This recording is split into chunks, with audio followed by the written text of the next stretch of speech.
కవితా శీర్షిక జీవగడియారం. రచన అన్నవరం దేవేందర్.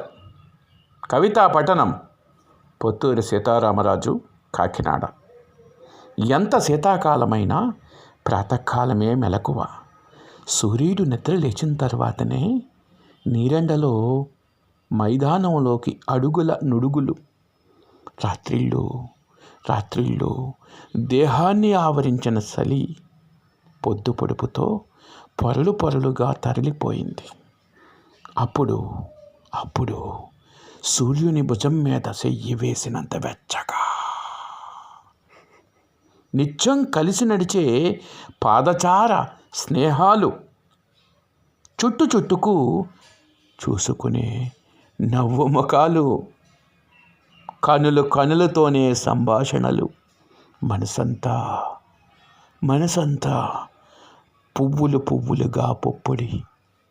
జర వేగంగానే 4 రౌండ్ల brisk walk, నొసట మీద చెమట చుక్కల చమక్కులు, పాణం గాలిల అల్కగైన ఆకాశం తీరు, శరదృతు ఉదయాలన్నీ ఎచ్చని ఎండపొడలు, దేహమంతా ఇంకుతున్న డి విటమిన్ కాంతులు.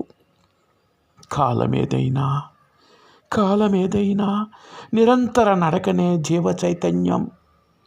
ప్రాతకాల మెలకువ ఒక జీవ గడియారం. ఇలాంటి మంచి కవిత్వం అందించడానికే అక్షర క్షేత్రం వచ్చింది.